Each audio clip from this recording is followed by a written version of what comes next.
Student, welcome to निर्भर academy. कैसे हो आप सब लोग?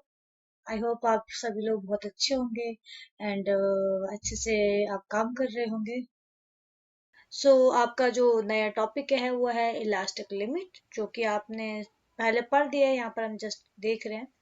तो इलास्टिक लिमिट आपका क्या है? बेसिकली आपकी कोई बॉडी है, उस पर आप फोर्स लगा रहे हो, ठीक है। फोर्स लगाने के बाद अगर वो बॉडी फोर्स हट लगाने के बाद फिर आपने फोर्स हटा दिया, बॉडी अपनी ओरिजिनल पोजीशन में पहुंच जाती है। तो फर्स्ट कंडीशन ये है। दूसरी कंडीशन है कि फोर्स लगाने के बाद अगर आपकी बॉडी आपकी पहले वाली कंडीशन में नहीं पहुंच रही है, उसको आप बोल लेते प्लास्टिक कंडीशन हो जाता है। तो उस पॉइंट पे आपको कंसीडर करना है जहां तक वो इलास्टिसिटी को मेंटेन करके रखता है, मतलब जहां तक वो अपने ओरिजिनल पोजीशन में वापस रखने की उसकी कैपेबिलिटी होती है, उसकी क्षमता होती है, उस लिमिट को बोलोगे आप इलास्टिक लिमिट, ठीक है। तो इलास्टिक लिमिट से पहले आपका कंप्लीटली इलास्टिक होगा, इलास्टिक लिमिट के बाद आपका वो इलास्टिसिटी उसमें से ब्रेक हो जाती है, ठीक है। अब हम उसका थोड़ा एक्सटेंशन हम पार्ट इसमें पढ़ते हैं कि कैसे किस तरीके से आपका स्ट्रेस स्ट्रेन रिलेशनशिप कैसे वर्क करता है, उसके बारे में हम जस्ट स्टडी करते हैं। बेसिकली हुक, जो मैं आपको पढ़ाने वाली हुक्स लॉ है। अब आपका नाम से मत डर जाना कि भाई ये कुछ नया चीज है। भाई कुछ नया चीज नहीं है चीजें वही, लेकिन इसको एक्सप्लेन किया था हुक्स ने, ठीक है। इसलिए उसको मैं बोली हुक्स का लॉ या हुक्स का नियम, ठीक है। बेसिकली आपको जैसे कि डायग्राम में दिख रहा होगा। ओके स्टूडेंट, आपको डायग्राम में क्या दिख रहा होगा कि यहाँ पर एक स्प्रिंग है जो कि वॉल से कनेक्टेड है। ओके, जैसे कि आपका ये स्प्रिंग है, यहाँ पर आपको जो दिख रहा होगा ये क्या है, आपका वॉल से कनेक्ट है। वॉल से मैंने उसको अटैच कर दिया, नीचे से मैंने लगा दिया वेट। एज्यूम करके चलो कि स्प्रिंग पे आप नीचे वेट लगाओगे, तो वेट लगाने के बाद क्या होगा, स्प्रिंग में क्या होगा, खिंचाव होगा। ऑब्वियसली स्प्रिंग क्या होगा, बढ़ेगा। अगर आप वेट नीचे को लगाओगे या आप कर रहे हो कि स्प्रिंग को पुश कर रहे हो ऊपर, तो वहां पर आपका जो स्प्रिंग है उसको क्या होगा, वो कौन या आपको उसका जो लेंथ होगी वो कम होगी। ओके, यहाँ पर हम क्या कर रहे हैं कि स्प्रिंग में हमने वेट लगाया, जो कि मैंने यहाँ मेंशन किया 7 kg का मैंने कोई वेट लगा दिया। और वेट लगाने के बाद आपका इसमें जो स्ट्रेस रेडी हो रहा है या स्ट्रेस क्रिएट हो रहे हैं, वो किसकी वजह से हो रहा है, जो आप लोड अप्लाई कर रहे हो, ठीक है। तो यहाँ पर मैंने साइड में एक स्केल लिया है, जो कि आपको ये दिख रहा होगा। नॉर्मली आप जो यूज करते हो स्केल कुछ इस तरीके से ही दिखते हैं। तो मैंने यहाँ पर स्केल लिया। स्केल पे मैंने मेंशन कर दिया कि यहाँ पर जो स्केल है 1 kg 2 kg 3 kg 4 kg 5 up to 9 10 तक मैंने यहाँ पर एज्यूम करा कि आपका 10 kg तक का वेट इसमें आपने हैंग करा हुआ है, ठीक है। तो बेसिकली आप क्या देख रहे हो, जैसे आपने 7 kg पे गया तो आपका स्केल पे पॉइंट मैंने मान दिया ए पॉइंट है, तो उसने बताया था कि आपका 7 kg का वेट हो रहा है। तो इस तरीके से आप जैसे जैसे वेट को इंक्रीज करते चले जाओगे, तो जो ए पॉइंट है, जो कि मैंने एरो से रिप्रेजेंट किया, ए पॉइंट क्या होगा, नीचे शिफ्ट होगा। और जितना नीचे शिफ्ट होगा तो जो स्प्रिंग है, स्प्रिंग में खिंचाव भी उतना ही आएगा। ओके, स्टूडेंट, हम इसमें क्या कंसीडर कर सकते हैं कि जो इसमें स्ट्रेस जनरेट हो रहा है, स्ट्रेस इन स्प्रिंग, वो प्रोपोर्शनल टू क्या हो रहा है, आपका लोड अप्लाइड, कि आपने कितना लोड लगाया है स्प्रिंग में। आप देख सकते हो खिंचाव उसी पे प्रोपोर्शनल है। स्ट्रेस, या आप लिख सकते हो इसमें expansion proportional to load applied, same वही होगा। सो अब आप कह रहे हो कि एक्सपेंशन हो रहा है आपका, इसका मतलब इसमें क्या क्रिएट हो रहा है, स्ट्रेन क्रिएट हो रहा है। लेट सपोज इनिशियल लेंथ आपने मान लिया था एल है, उसके बाद आपका लोड लगाने के बाद उसका जो लेंथ हो रहा है डेल्टा एल चेंज हो जा रहा है। तो ऑब्वियसली यहाँ पर आप उसको बोल सकते हो कि यहाँ पर स्ट्रेन भी क्रिएट हो रहा है। और यहाँ पर जो स्ट्रेन प्रोपोर्शनल टू होगा, किसके प्रोपोर्शनल टू होगा, आपके आपके स्ट्रेस के प्रोपोर्शनल होगा, ठीक है। तो फर्स्ट फॉर्मूला तो हमारा ये बन जाता है, ठीक है, कि आपका स्ट्रेस प्रोपोर्शनल टू किसमें होगा, load applied. Expansion proportional to क्या होगा, लोड अप्लाइड, जो कि दोनों के दोनों की आपकी सेम चीज है। ओके, फाइनल जो आप क्या कंक्लूजन निकाल रहे हो कि आपका स्प्रिंग में स्ट्रेस आ रहा है, ठीक है, वो प्रोपोर्शनल होगा स्ट्रेन। देख सकते हो। प्रोपोर्शनलिटी स्टूडेंट, वो आपका ब्रेक होगा stress is equal to break होगा ई, अभी मैं आपको बताऊंगी what is E here, into strength, okay, where, okay, so ये हो गया आपका stress proportional to strength, okay. So आप यहाँ पर ले सकते हो where E is modulus of rigidity,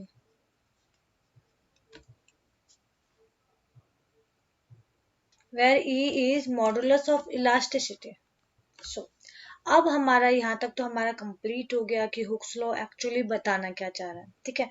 अब पॉइंट हमारा यहाँ पे एक टर्म इंट्रोड्यूस हो गया, मॉडुलस ऑफ इलास्टिसिटी। अब मॉडुलस ऑफ इलास्टिसिटी होता क्या है?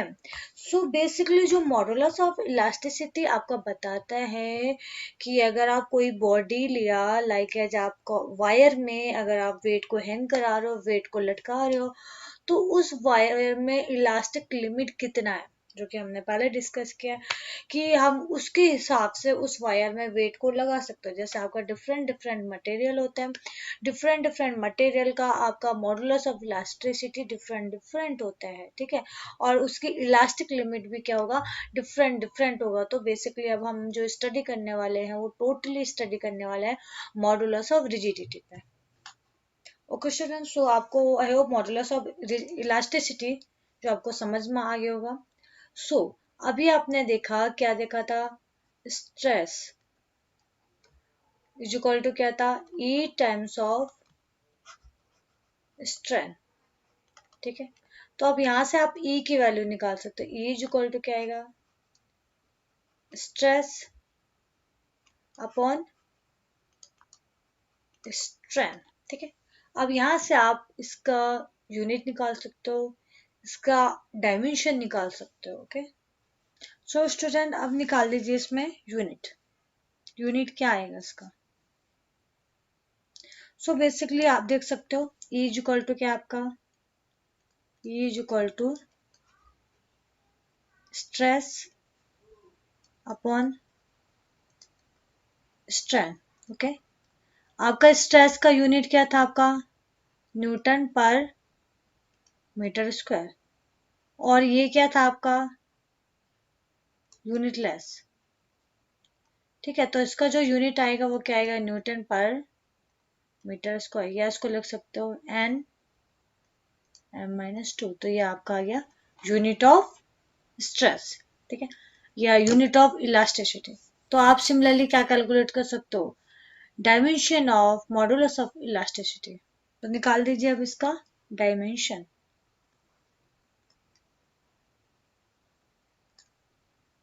डायमेंशन आप कैसे निकालोगे आप डायमेंशन। सो बेसिकली इसका डायमेंशन क्या होगा, आपने स्ट्रेस का डायमेंशन निकाला था, कितना था, स्ट्रेस इज इक्वल टू क्या था आपका, फोर्स पर यूनिट एरिया, ठीक है। फोर्स का क्या था, M L T minus 2, area क्या क्या था आपका, एल 2, तो कितना हो गया आपका m1 l minus 1 t minus 2, और यहाँ पर मैंने लिखा था a नॉट। ये आपका क्या निकल गया, डायमेंशन। अब आपने बोला स्ट्रेन का डायमेंशन क्यों नहीं लिखा, क्योंकि आपका स्ट्रेन क्या होता है आपका डायमेंशन लेस, जो कि आपने ऑलरेडी पढ़ दिया है। स्ट्रेन क्या होता है आपका dimensionless, okay. Okay students, so हम अब स्टडी करते हैं types of modulus of elasticity, ठीक है। मोस्ट इंपॉर्टेंट टॉपिक्स हैं। First types of modulus of elasticity है यंग मॉडुलस ऑफ इलास्टिसिटी, ठीक है। सो बेसिकली हम मॉडुलस ऑफ इलास्टिसिटी हम डिस्कस करेंगे in term of length, in term of volume, in term of area. तो ठीक है, तो उसके लिए आपको पहले की चीजें याद होनी चाहिए कि स्ट्रेस के टर्म में आपका लेंथ का क्या आपने जो डेरिवेशन कैलकुलेट किया था, क्या रिलेशन था, सिमिलरली आपने स्ट्रेंथ में भी निकाला था। तो वो चीज़ अगर आपको याद है तो यहाँ पर हम उसी को अप्लाई करने वाले हैं। सो फर्स्ट आपको डायग्राम देख के ही माइंड में क्लिक हो गया होगा कि उसमें आपका क्या हो रहा है, कोई वायर है या कोई सिलेंडर है, उसमें आप डाउनवर्ड फोर्स लगा रहे हो।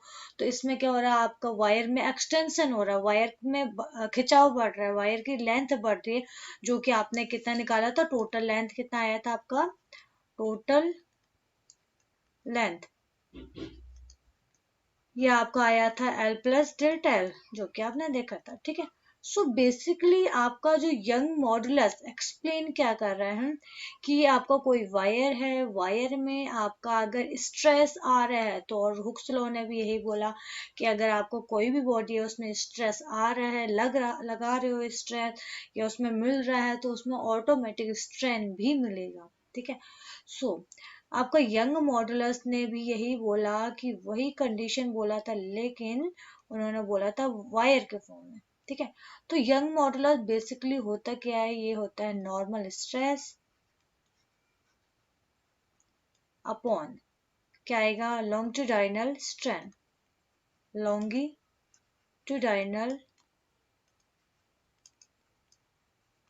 स्ट्रेन, जो कि आपने फॉर्मूला पढ़ा है। ठीक है, अब हमें निकालना है यंग मॉडुलस, जिसको मैं रिप्रेजेंट करूंगी y से। ठीक है, y is equal to normal stress कितना आएगा, फोर्स अपॉन एरिया। ठीक है, लॉन्गिट्यूडाइनल स्ट्रेन क्या आएगा आपका, लेंथ कितनी चेंज हो रही है, डेल्टा एल। इनिशियल लेंथ कितनी थी आपकी, एल थी, यही तो देखा आपने। ओके, फोर्स, फोर्स तो आपका क्या आएगा, एफ आएगा, अपॉन एरिया। इसके केस में मैंने एरिया क्या बताया था कि आपका जो वायर है किसका कॉम्बिनेशन होता है, आपका सर्कल्स का कॉम्बिनेशन होता है।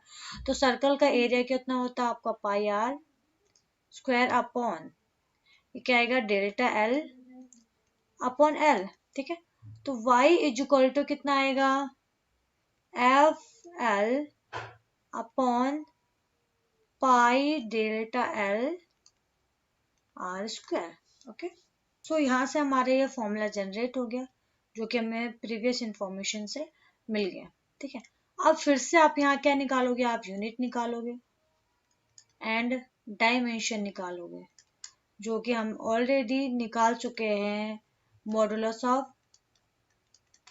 ओके स्टूडेंट, सो इसका डायमेंशन कितना आएगा, आपने निकाला ऑलरेडी, न्यूटन पर मीटर स्क्वायर, या आपने बोला Newton metre -2, sorry unit, and dimension कितना आएगा, m1 l-1 t2 a0। ठीक है, बट इसकी एक कंडीशन है, यंग मॉडुलस क्या आएगा, यंग मॉडुलस जो कि y से रिप्रेजेंट करते हैं, इज वैलिड फॉर सॉलिड। ठीक है, किसके लिए वैलिड होगा, सॉलिड। ठीक है, तो हम कुछ सॉलिड मटेरियल हैं जिसका हम यंग मॉडुलस लिखते हैं, जो कि आपको बहुत बार यूज किया जाता है कि इस मटेरियल का अगर यंग मॉडुलस ये है, देन उसका आप क्या निकालो, फोर्स निकालो, लेंथ निकालो, एरिया निकालो, इसके केस में भी पूछा जाता है। या अगर आपको बोला जाता है कि अपने यंग मॉडुलस निकाल दें, फिर आपको क्वेश्चन पूछा जाता है कि आप बताओ कि ये कौन सा मटेरियल है। ठीक है, तो उसके लिए आप कुछ कुछ मटेरियल का आपका यंग मॉडुलस पता होना चाहिए। ओके स्टूडेंट, सो फर्स्ट हम यंग मॉडुलस ले लेते हैं एल्युमिनियम का, एल्युमिनियम का। ठीक है, तो इसका जो यंग मॉडुलस होता है, ये होता है 70 इंटू 10 की पावर 9 न्यूटन मीटर -2। ओके, दूसरा हम इसमें ले लेते हैं कॉपर का। ठीक है, कॉपर का जो यंग मॉडुलस होता है, ये होता है 110 इंटू 10 की पावर 9 न्यूटन पर मीटर स्क्वायर। तीसरा मैं जो इसमें ले रही हूँ वो है आपका ग्लास का।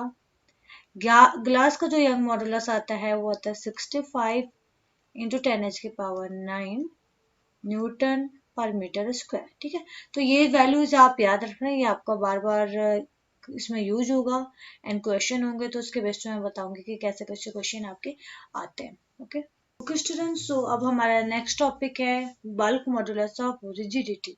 ओके। सो पहले हमने लेंथ के टर्म में डिस्कशन किया था, अब हम डिस्कस करेंगे वॉल्यूम के टर्म में। सो आपको ये डायग्राम भी याद हो रहा होगा कि आपका कोई वॉल्यूम है जिसका टोटल वॉल्यूम क्या है, वी है। ये जो मैंने अंदर वी लिखा है इसका मतलब ये नहीं इस सर्कल का है, पूरे के पूरे का वॉल्यूम क्या है, वी है। और ऊपर आप बाहर से फोर्स लगा रहे हो तो वॉल्यूम कितना चेंज हो रहा है, डेल्टा वी चेंज हो जा रहा है। तो यहाँ पर आपने देखा था total volume, total volume after force. कौन सा फोर्स लिया आपने, एफ फोर्स लिया, वो कितना आया था आपका, v minus delta of B. ठीक है, इसका मतलब यहाँ पर आपका वॉल्यूम क्या हो रहा है, डिक्रीज हो रहा है। ठीक है, सो बेसिकली आपका जो बल्क मॉडुलस आएगा, बल्क मॉडुलस, ये इसको आप रिप्रेजेंट कर रहे हो बी से, बी इज इक्वल टू ये आएगा normal stress, normal stress upon volumetric strain, volumetric strain, जो कि आपने ऑलरेडी पढ़ लिया है। ठीक है, अब फिर से नॉर्मल स्ट्रेस क्या आएगा आपका, फोर्स अपॉन एरिया। अब वॉल्यूमेट्रिक स्ट्रेन क्या आएगा, आपका डिक्रीज हो रहा है, तो जहां पर भी आप घट रहा है, डिक्रीज हो रहा है, तो वहां आप साइन लोगे माइनस, तो minus delta V upon V, तो ऑब्वियसली स्ट्रेन आएगा। तो ये कितना फॉर्मूला बनेगा, माइनस का F of V upon A of delta V, तो ये बन गया आपका बल्क मॉडुलस। ठीक है, ओके स्टूडेंट, सो आप देख रहे हो कि यहाँ पर आपका क्या है, एफ अपॉन ए, और एफ अपॉन ए को आप लिख सकते हो pressure, pressure is equal to क्या होता है, फोर्स अपॉन एरिया। ठीक है, तो अब यहाँ पर आपका बल्क मॉडुलस कैसे चेंज हो जाता है, तो स्टूडेंट सो हमारा बेसिकली जो फॉर्मूला बनेगा वो क्या आएगा, B is equal to minus का T V upon delta V. Okay, तो आप देख रहे हो कि जैसे जैसे आपका वॉल्यूम कम होगा, बल्क मॉडुलस क्या होगा आपका, बढ़ता चला जाएगा। ओके, सो स्टूडेंट हमारा बल्क मॉडुलस कितना आया था, दिस वन आया था। ओके, अब सिमिलरली हम यहाँ पर निकाल सकते हैं यूनिट, जैसे कि हमने यंग मॉडुलस में निकाला था, एंड डायमेंशन। सो इसका यूनिट कितना आएगा, सेम आएगा, न्यूटन पर मीटर स्क्वायर, और डायमेंशन कितना आएगा, m1 l-1 t2 a not. Okay, अब इसमें पॉइंट आता है कि जो बल्क मॉडुलस होगा basically solid, liquid and gases तीनों के लिए वैलिड होगा। ठीक है, सो bulk modulus valid for all three state, all three state, कौन कौन से आपका, सॉलिड, लिक्विड एंड गैसेस, तीनों के लिए आपका वैलिड होगा। ठीक है, दूसरा चीज आपका बल्क मॉडुलस को हम रिप्रेजेंट कर रहे हैं बी, यहाँ मैं बेस पे लिख रही हूँ सॉलिड, बी बेस पर लिख रही हूँ लिक्विड, ठीक है, एंड बी बेस पर लिख रही हूँ गैसेस। इसका मीनिंग क्या है, bulk modulus in solid, B liquid means bulk modulus in liquid, and B gases is bulk modulus in gases. So आपका बल्क मॉडुलस इन सॉलिड आपका लिक्विड से ज्यादा होगा, बल्क मॉडुलस ऑफ लिक्विड आपका gas से ज्यादा होगा, तो ऑब्वियसली सॉलिड का क्या होगा, गैस से बल्क मॉडुलस ज्यादा होगा। तो ठीक है, तो इस तरीके से आपका bulk modulus solid, liquid and gases तीनों स्टेट में आप निकाल सकते हो। ओके, तो अब आपका नया टॉपिक है मॉडुलस ऑफ रिजिडिटी और शेयर मॉडुलस ऑफ इलास्टिसिटी, जो कि आपने शेयर मॉडुलस ऑफ इलास्टिसिटी आपने ऑलरेडी पढ़ा हुआ, और डायग्राम देख के आपको ऑटोमेटिक याद आ रहा होगा कि आपने क्या करा कि इस डायग्राम में आपने क्यूब लिया, वहां पर आपने फोर्स अप्लाई किया, फोर्स अप्लाई करने के बाद जो बेस है, बेस आपका कांस्टेंट रहा, लेकिन जो उसका अपर पार्ट है, टॉप पार्ट है, वो क्या हो गया, डिस्प्लेस हो गया, कुछ एंगल के साथ डिस्प्लेस हो गया जिसको आपने बोला था थीटा एंगल हो गया, और कुछ लेंथ के साथ आपको डिस्प्लेस हो गया जिसको आपने निकाला था डेल्टा एल, और यहाँ से आपने थीटा की वैल्यू कैलकुलेट कर दी थी। ओके, सो आपका जो मॉडुलस ऑफ रिजिडिटी और शेयर मॉडुलस ऑफ इलास्टिसिटी क्या होगा? मॉडुलस ऑफ रिजिडिटी, इसको आप रिप्रेजेंट कर रहे हो जी से। जी इज इक्वल टू, ये होगा टेंजेंशियल स्ट्रेस, क्योंकि नॉर्मल स्ट्रेस नहीं है आपका, अपॉन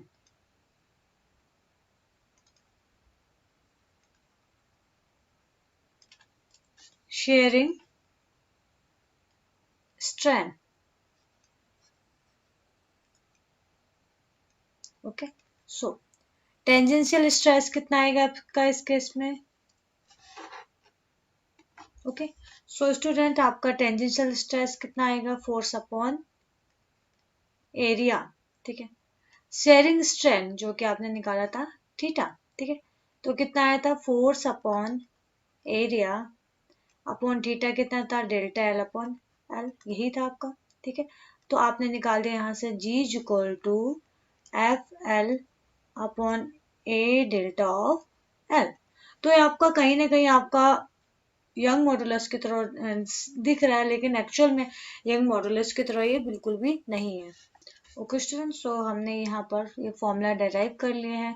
तो अब यहाँ पर टास्क हमारा क्या बचता है? Calculate unit and dimension.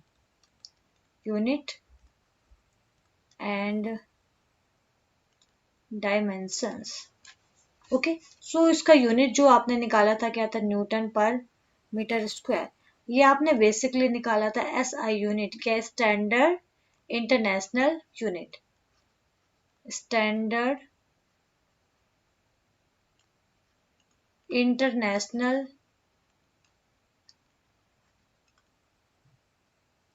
Unit.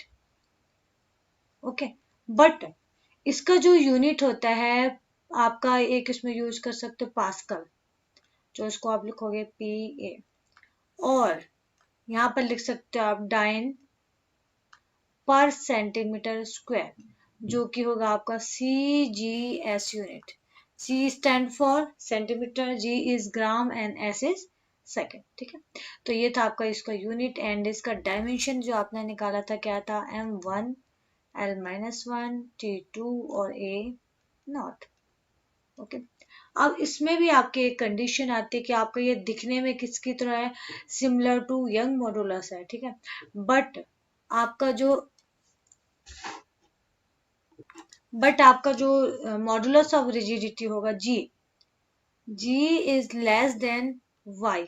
ठीक है, आपका मॉडुलस ऑफ रिजिडिटी वाई से कम होता है, और इसका जो एक्चुअली में जो वैल्यू निकलती है जी इज इक्वल टू निकलता है वाई बाई थर्ड। आपका जो यंग मॉडुलस का 1/3 पार्ट होता है, यह मॉडुलस का क्या होता है? 1/3 पार्ट। ठीक है, ये मोस्ट इंपॉर्टेंट टॉपिक आपका बताया कि हमेशा जो जी की वैल्यू होगी आपका वाई से, यंग मॉडुलस से आपका क्या होगा? कम होगा। ठीक है, दूसरा, जी ऑल्सो वैलिड फॉर सॉलिड। ये भी किसके लिए वैलिड होगा? सॉलिड के लिए वैलिड होगा। ठीक है, तो ये था आपका मॉडुलस ऑफ रिजिडिटी और shear modulus of elasticity. Okay student, so इसमें भी आप याद कर सकते हो कि इसमें मॉडुलस ऑफ रिजिडिटी लाइक है, हमने हार्मोनियम का डिस्कस किया था, कॉपर का भी डिस्कस किया था यंग मॉडुलस में, तो यहाँ पर भी हम डिस्कस कर लेते हैं। सो आपका जो एल्युमिनियम का जो मॉडुलस ऑफ रिजिडिटी होता है वो होता है आपका 72 × 10⁻⁹ न्यूटन पर मीटर स्क्वायर, एंड कॉपर का होगा, ये होगा 140 × 10⁻⁹ न्यूटन पर मीटर स्क्वायर। ठीक है, तो ये चीज आई होप आप लोगों को समझ में आ गया होगा, type of modulus of elasticity. Okay, जो नेक्स्ट टॉपिक है जो कि मोस्ट इम्पॉर्टेंट टॉपिक है, ठीक है, टॉपिक क्या है? Stress strain relationship in a wire. ये बेसिकली आपका स्ट्रेस नहीं, ये है stress strain relationship in a wire. Okay, so आपको ये ग्राफ दिख रहा होगा, जो कि आपने ये वाला डायग्राम तो देखा था हुक्स लॉ में, जो कि आप लोगों को आई होप याद आ रहा होगा कि आपने स्प्रिंग लिया, स्प्रिंग में आपने वेट लगाया, वेट लगाने के बाद आप उसका वेट को इंक्रीज करते जा रहे हो। अब यहाँ पर हम स्टडी करने वाले हैं कि वेट को हम कितना इंक्रीज कर सकते हैं। ठीक है, अभी तक तो मैंने इसमें नॉर्मली जो डिस्कस किया था 7 kg, 8 kg, 9 kg, इसके इसके हिसाब से मैंने वेट को डिस्कस किया था। बट अब आप यहाँ पर डिस्कस करोगे कि अगर आप वेट को इंक्रीज करते रहोगे तो स्ट्रेस स्ट्रेन रिलेशनशिप आपका कितना आएगा, या मॉडुलस ऑफ इलास्टिसिटी कैसे आपकी चेंज होगी। सो बेसिकली आपको ये डायग्राम से समझना है। ये डायग्राम में आप देख रहे हो कि ओ से ए पॉइंट पर, कौन सा, ओ से ए पॉइंट पे आप जैसे जा रहे हो तो ओ से ए पॉइंट पे आप कंटिन्यू, जैसे जैसे आप स्ट्रेस को बढ़ा रहे हो तो स्ट्रेन भी आपका उसी हिसाब से बढ़ रहा है। जितना अमाउंट में स्ट्रेस जा रहा है उतना ही अमाउंट में आपका क्या जा रहा है, स्ट्रेन जा रहा है। तो यहाँ पर जो आपका जो लाइन बन रहा है ये आपका बन रहा है स्ट्रेट लाइन। ठीक है, इसलिए जो पॉइंट ए को बोलोगे आप प्रोपोर्शनल लिमिट। प्रोपोर्शनल लिमिट मतलब जैसे जैसे आप स्ट्रेस बढ़ाओगे वैसे वैसे आपका स्ट्रेन भी बढ़ता चला जाएगा। ठीक है, अब यहाँ तक तो हो गया हमारा ए से ओ तक। उसके बाद आ जाओ भाई ओ से बी तक। तो ओ से बी तक अब आपने क्या करा कि पहले लाइक मैंने 7 kg वेट किया था, अब मैंने कर दिया 8 kg वेट। 8 kg वेट करने के बाद आपका क्या होगा, ये जो वायर है वो पोजीशन ले लेगा ओ से बी तक। अब ओ से बी तक का जो पॉइंट होगा आपका वो कंडीशन बोला जाएगा इलास्टिक लिमिट।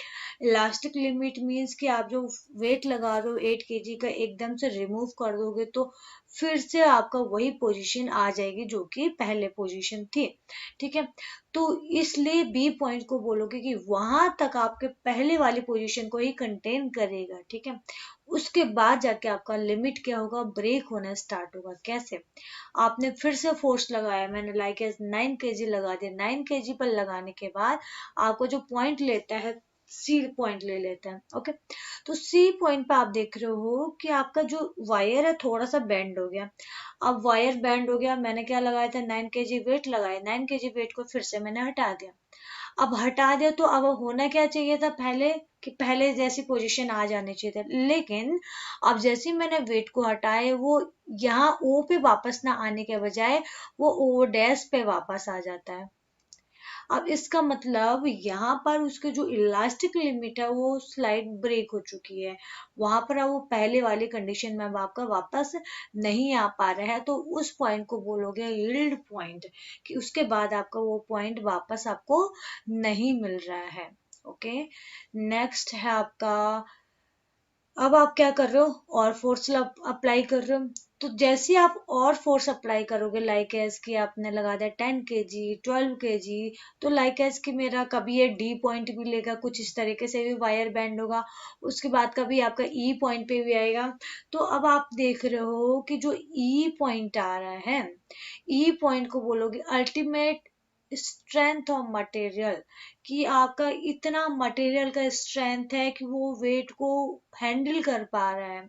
कि मतलब उतना ज्यादा हमने वेट लगा दिया कि वो स्टिल अभी भी लटका हुआ है, वो ब्रेक नहीं हुआ बेसिकली।